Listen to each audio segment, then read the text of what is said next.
Affordable housing योजना को लेकर वडोदरा महानगर पालिका के अधिकारियों की एक गंभीर लापरवाही देखने मिली है, जिसे लेकर लाभार्थियों का गुस्सा फूट पड़ा है।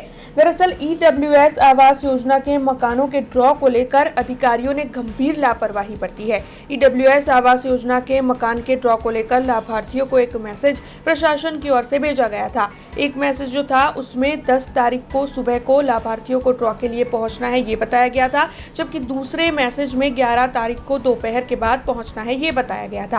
अब ये दूसरा मैसेज जो है वो लाभार्थियों तक पहुंचा ही नहीं, जिसकी वजह से पहले मैसेज को लेकर ड्रॉ कैंसिल हुआ है, इस बात की जानकारी लाभार्थियों को मिली ही नहीं। ऐसे में ये सभी लाभार्थी जो है वो सर सयाजीराव नगर ग्रुप पहुंचे। सर सयाजीराव नगर ग्रुप पर तकरीबन 500 से ज्यादा लाभार्थी पहुंचे थे। उन सभी को वहीं पहुंचकर पता चला कि आज का ये ड्रॉ कैंसिल हुआ है। तब उन्होंने प्रशासन के खिलाफ इस मामले में रोष जताया और इसी दौरान उनकी ओर से ये आरोप भी लगाए गए कि चुनाव सामने आने की वजह से ये ड्रॉ करवाए जा रहे हैं। तब इस पूरे मामले को लेकर अफोर्डेबल हाउसिंग विभाग के कार्यपालक इंजीनियर वसंत सिंगले की ओर से इस मामले में खेद जताते हुए लाभार्थियों से माफी मांगी गई है। दरअसल 2700 से ज्यादा ईडब्ल्यूएस आवास मकानों का ड्रॉ करना था, लेकिन कुछ व्यवस्था की वजह से आज का ड्रॉ कैंसिल करना पड़ा है। तब आपको बता दें कि इसके लिए मैसेज तो भेज दिया गया था, लेकिन इसमें अधिकारियों की लापरवाही थी। लाभार्थियों को सही वक्त पर मैसेज नहीं मिला और इसी वजह से ये सभी लाभार्थी वहां पर पहुंच गए थे। तब इस मामले में उन्होंने बेहद ही रोष प्रकट किया।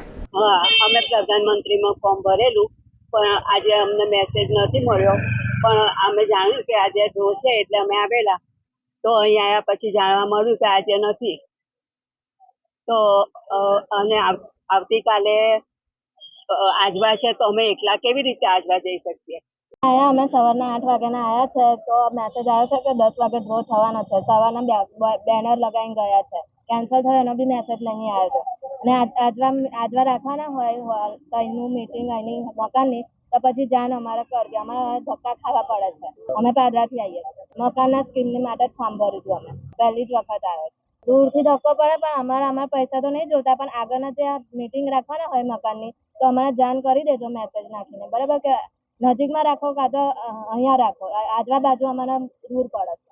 આ એક ઉદાહરણ છે કે તમે ડ્રો તો રાખ્યો કોર્પોરેશન તંત્રએ અને એનો મેસેજ બધાને કર્યો, પણ આ ડ્રો રદ કર્યો છે એવો મેસેજ આ લોકોને કર્યો નહીં, જેના કારણે આજે મોટી સંખ્યામાં લગભગ 700 થી 800 લોકો અહીંયા સયાજીનગર ગૃહ અહીં ઉપસ્થિત હતા। એમાંથી એક જણનો મને ફોન આવ્યો, ત્યારે હું અહીં આવ્યો છું અને એ બધાએ મને એમની રિસીપ્ટ બતાવી કે 2022માં આ લોકોએ રૂપિયા ભર્યા છે 20,000। આજે 3 વર્ષ થઈ ગયા, 2022 11મા મહિનામાં, એટલે આ 2025 ચાલે છે, 3 વર્ષ પૂરા થઈ ગયા અને આવા તો વડોદરા શહેરમાં 8,000 કરતા વધારે લોકો છે જેમને 2022ની અંદર 30,000 રૂપિયા ભર્યા। તમે આટલા લોકોનું ખાલી રૂપિયાનું વ્યાજ ગણો 3 વર્ષનું, એ વ્યાજ કોર્પોરેશન ખાઈ ગયું। એટલે આ લોકોને તમારે આ પ્રજા વેરો ભરવાનો, વેરાની સામે આ લોકો વળતર ના આપે અને આવી રીતે જ્યારે પોતાના મહેનતના પૈસાથી રૂપિયા ભેગા કરીને એમને 20,000 રૂપિયા ભર્યા હોય અને એક સપનાનું મકાન મળશે એ આશાથી એ લોકો અહીંયા આવ્યા હોય એક ઉમ્મીદ લઈને કે ત્યારે ડ્રોમાં મારો નંબર લાગશે કે ડ્રો થશે, એ ડ્રો રદ થઈ જાય છે। તો આ લોકો ગરીબોની મજાક ઉડાઈ રહ્યા છે, મધ્યમ વર્ગના લોકોની મજાક ઉડાઈ રહ્યા છે, કારણ કે અહીંયા જે લોકો આવ્યા એ બધા નોકરિયાત કે રોજબરોજનું મજૂરી કરીને કમાનારા ખાનારા લોકો હતા। આજે એમનો દિવસ 500 થી 700 રૂપિયાનો દિવસ પડી ગયો, કાલે ફરી આ લોકો કહે છે કે કાલે ડ્રો કરીશું, તો કાલે બીજો દિવસ પડશે। એટલે આ લોકોને ધક્કાઈ ખાવાના, એમના પોતાના પૈસા ગુમાવવાના, એટલે આ એકદમ અનગઢ વહીવટ છે, જેના માટે અમે જે સિંગલ અધિકારી છે એને અમે વિડીયો કોલથી બતાવ્યું, કોઈ કોર્પોરેશન અધિકારી હાજર નતો અને કોઈ બેનર એટલે કે અહીંયા ફરફર્યું ચોટાડ્યું આપ જોઈ શકો છો, કોઈ બેનર નથી માર્યું। બેનર હોર્ડિંગ તો ખાલી પ્રધાનમંત્રી અને મુખ્યમંત્રી અને ભાજપના નેતાઓને જ લાગે, પ્રજા માટે કે પ્રજાને જાગૃતતા લાવવા માટે કે આવો કોઈ સંદેશ આપવા માટે કોઈ બેનર હોર્ડિંગ ના લગાવે। એટલે ખોટું બોલવાનું, એસી કેબિનમાં બેસીને અધિકારીઓ તો ઓર્ડર કરવાના, પણ એ પબ્લિક લોકો હેરાન થઈ રહ્યા છે, એ ધરમના ધક્કા પડી રહ્યા છે આ લોકોને। हमसे जुड़े रहने के लिए हमारे YouTube चैनल को सब्सक्राइब करें और नई वीडियो की नोटिफिकेशन के लिए बेल आइकॉन को दबाएं।